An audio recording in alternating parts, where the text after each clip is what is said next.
Hello friends, good morning. चलिए जानते हैं देश और दुनिया की तमाम छोटी बड़ी खबरें, जिसमें सोना चांदी, मौसम और राजनीति से जुड़ी बड़ी खबरें आपको बताएंगे सिर्फ 5 मिनट में। लेकिन उससे पहले वीडियो को लाइक जरूर करें और चैनल पर नए हैं तो चैनल को भी सब्सक्राइब कर लें। तो चलिए वीडियो को स्टार्ट करते हैं।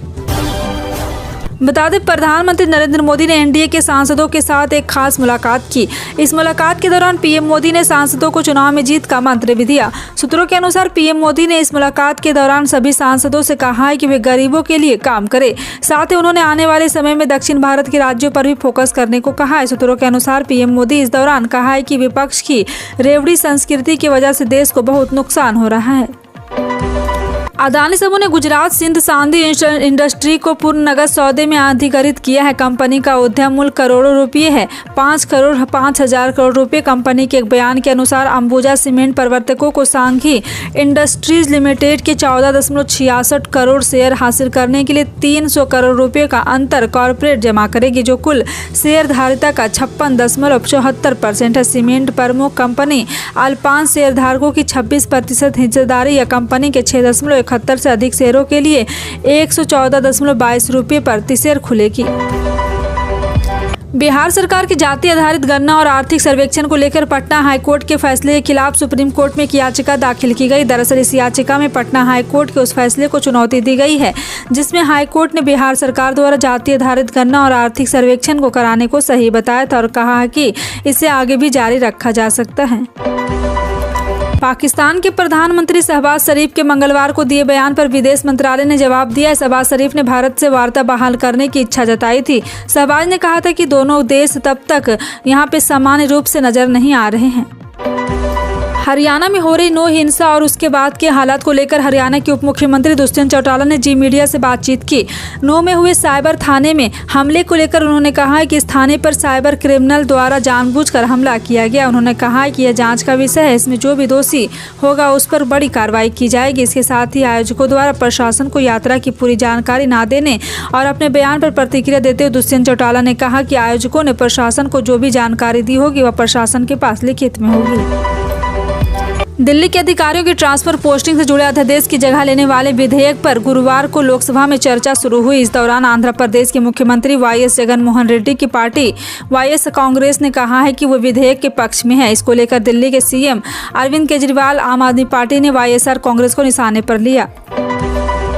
हरियाणा में हिंसा भड़कने के बाद से पुलिस हाई अलर्ट पर है। चप्पे चप्पे पर सुरक्षा बलों की टुकड़ियों को तैनात किया गया है। सभी संवेदनशील जगहों पर कड़ी निगरानी की जा रही। किसी भी वजह से हिंसा दोबारा ना भड़के, इसलिए सोशल मीडिया पर भी पैनी नजर रखी जा रही है। और आपको बता दें कि गुरुग्राम इमाम संगठन ने सख्त कदम उठाया है। इमाम संगठन के चीफ ने गुरुवार को कहा, गुरुग्राम में 4 अगस्त को खुले में नमाज नहीं होगी और ना ही कोई मस्जिद आएगा।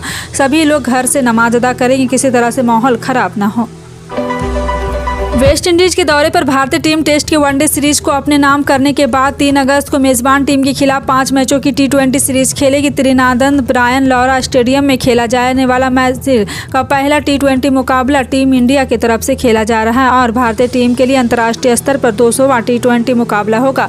भारत के लिए T20 फॉर्मेट में अब तक बल्लेबाज में सिर्फ एक खिलाड़ी का दबदबा देखने को मिला और वह है विराट कोहली। केंद्र सरकार ने गुरुवार को लोकसभा में digital personal data protection bill 2023 पेश किया है। लोकसभा में विपक्ष के सांसदों की नारेबाजी के बीच केंद्रीय आईटी मंत्री अश्विनी वैष्णव ने digital personal data protection bill को पटल पर रखा। हालांकि इस बिल को विपक्षी सांसदों ने लोगों के निजी अधिकारों पर हमला बताया। डिजिटल पोर्टल पर एक बार फिर से प्रोटेक्शन बिल 2023 पर चर्चा के दौरान कांग्रेस सांसद अधीर रंजन चौधरी ने इसका विरोध किया। पाकिस्तान से अपने पबजी प्रेमी के लिए 4 बच्चों को लेकर भारत पहुंची सीमा हैदर का नाम बच्चे बच्चे के जुबान पर है। सीमा हैदर नोएडा में अपने प्रेमी सचिन मीना के साथ रह रही है। सीमा पर पाकिस्तानी जासूस तक के आरोप लगे। किसी ने प्यार की दीवानी कहा तो किसी ने कुछ। अब खबर आ रही कि सीमा हैदर 2024 के लोकसभा चुनाव में सांसदी का चुनाव लड़ सकती है। रिपोर्ट है कि सीमा को एनडीए के सहयोगी दल और केंद्रीय मंत्री रामदास अठावले के party Republican party of India से ऑफर मिला है। यह जानकारी भी सामने आई कि सीमा हैदर ने प्रपोजल स्वीकार कर लिया है।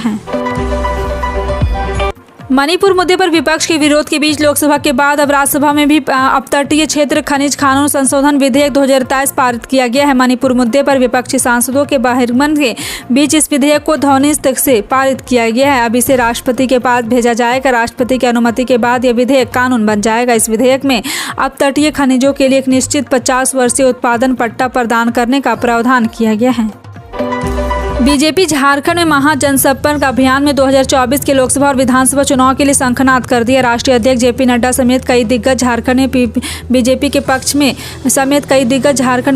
पक्ष में माहौल बनाने की कोशिश कर रहे। वहीं विपक्ष भी एकजुट होकर 2024 में बीजेपी को रोकने के लिए कमर कस ली है। दरअसल झामुमो प्रमुख शिबू सोरेन पार्टी के नेताओं के साथ 2024 के लिए चुनावी रणनीति तैयार कर चुके। वहीं कांग्रेस के झारखंड प्रभारी अविनाश पांडे अपने नेताओं के साथ चुनावी तैयारी पर चर्चा कर रहे हैं।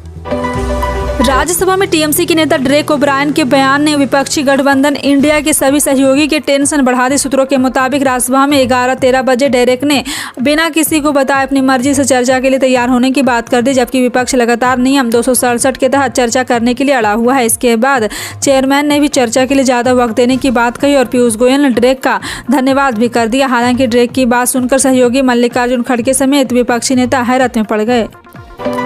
नूह मेवात हिंसा के बाद राजस्थान के मुख्यमंत्री अशोक गहलोत ने हरियाणा के सीएम मनोहर लाल खट्टर पर निशाना साधा। उन्होंने कहा, हरियाणा के मुख्यमंत्री मनोहर लाल खट्टर मीडिया के बयान देते हैं, राजस्थान पुलिस की हर संभव मदद करेंगे, लेकिन जब हमारी पुलिस नासिर जुनैद हत्याकांड के आरोपियों को गिरफ्तार करने गई तो हरियाणा पुलिस ने कोई सहयोग नहीं किया। इसके विपरीत राजस्थान पुलिस पर FIR दर्ज कर ली गई। मणिपुर पर संसद में जारी हंगामे के बीच नारे लोकसभा स्पीकर ओम बिरला ने सदन की कार्रवाई से दूरी बना ली थी, लेकिन आज उन्होंने सदन की कार्रवाई का संचालन किया। सत्ता पक्ष और विपक्ष के सांसदों ने गुरुवार को उनसे मुलाकात कर सदन में लौटने की अपील की थी। इतना ही नहीं, सांसदों ने उन्हें भरोसा दिलाया कि वे सदन की गरिमा और मर्यादा बनाए रखेंगे। इसके बाद ओम बिरला अपने आसन पर लौटने के लिए तैयार हो गए। दरअसल संसद का मानसून सत्र चल रहा है, लेकिन दोनों सदनों में मणिपुर हिंसा को लेकर हंगामा जारी है। सत्ता पक्ष और विपक्ष दोनों आमने सामने संसदीय कार्रवाई बार बार ठप हो रही है। मानसून सत्र के दौरान दिल्ली सेवा बिल पर संसद में चर्चा हो रही। चर्चा के बाद इस पर वोटिंग होगी। बता दें कि बुधवार को भी इस बिल को लेकर दोनों ही सदन में चर्चा होनी थी, लेकिन विपक्ष के हंगामे के कारण सदन की कार्रवाई को स्थगित कर दिया गया। सांसद के बर्ताव से नाराज लोकसभा स्पीकर ओम बिरला 2 बजे सदन में आने को तैयार हुए। वे 11 बजे कार्रवाई शुरू होते वक्त सदन में नहीं आए। उनका कहना था कि सांसद सदन की मर्यादा का पालन नहीं कर रहे। दिल्ली सेवा बिल के लिए बीजेपी ने अपने लोकसभा सांसदों के लिए व्हिप जारी किया है और आज सदन में मौजूद रहने को कहा। इस बिल को मंगलवार को लोकसभा में पेश किया गया था। दिल्ली सेवा बिल पर सरकार को YSR, कांग्रेस, BJD और TDP का भी समर्थन मिल चुका है। दक्षिण कन्नड़ के 6 सांसद और भारतीय जनता पार्टी के राज्य इकाई के अध्यक्ष नालिन कुमार कातिल ने बृहस्पतिवार को एक बयान में केंद्र सरकार के अमृत भारत स्टेशन योजना के तहत मंगलुरु जंक्शन रेलवे स्टेशन को अंतर्राष्ट्रीय मानकों पर अपग्रेड करने का फैसला किया है। प्रधानमंत्री नरेंद्र मोदी वीडियो कॉन्फ्रेंसिंग के माध्यम से इसकी नींव रखेंगे। स्टेशन के उन्नयन की पहल को लेकर कातिल ने प्रधानमंत्री और केंद्रीय रेल मंत्री अश्विनी वैष्णव को भी धन्यवाद दिया और उन्हें याद किया कि उनके वित्त मंत्री निर्मला सीतारमण ने अपने 23-24 के बजट भाषण में घोषणा की थी कि दक्षिण कन्नड़ जिले में मंगलुरु जंक्शन, बेंगलुरु स्टेशन और बंटवाल सुब्रमण्यम रेलवे स्टेशन का अमृत भारत स्टेशन योजना के तहत उन्नत किया जाएगा। प्रधानमंत्री नरेंद्र मोदी इन दिनों NDA सांसदों की बैठक को संबोधित कर रहे हैं। उसी कड़ी में गुरुवार को यूपी के काशी गोरखपुर अवध क्षेत्र के NDA सांसदों की बैठक में जहां एक और प्रधानमंत्री नरेंद्र मोदी अपने सांसदों से ज्यादा जनता के बीच रहने और अपनी सरकार के कामों को प्रचार करने की सलाह दी है।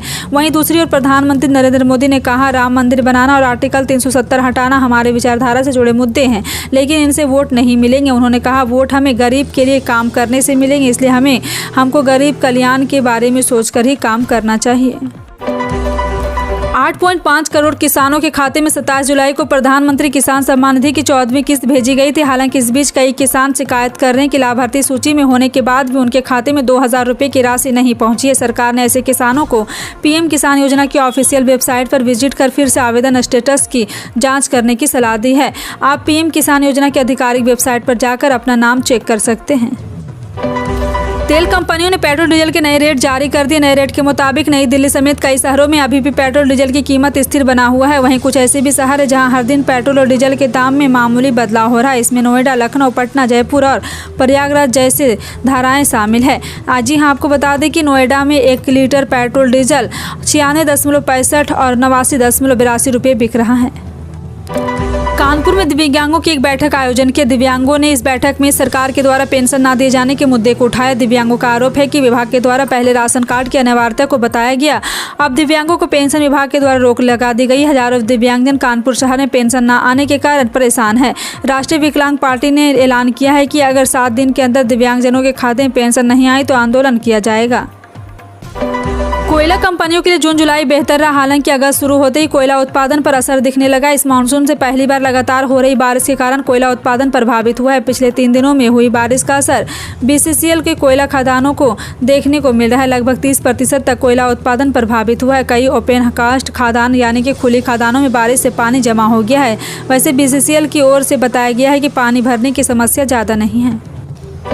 रूसी ड्रोन ने उत्तर अटलांटिक संधि संगठन के सदस्य देश रोमानिया की सीमा के निकट यूक्रेन के बंदरगाह शहर को बुधवार को निशाना बनाया। इस हमले में बंदरगाह को खास नुकसान पहुंचा है। बताया जा रहा है कि यहाँ पे आग लग गई और यूक्रेन से अनाज के निर्यात में इस बंदरगाह की अहम भूमिका है। रूस की तरफ से हमला काला सागर अनाज समझौते के टूटने के बाद किया गया। इसके तहत काला सागर के ओडेसा बंदरगाह में यूक्रेनी के पोतों के विश्व अन्य बाजार तक पहुँच दी है। फिलहाल आपका इन सभी खबरों पर क्या कहना है, कॉमेंट सेक्शन में टाइप करके जरूर बताएं। इसी तरह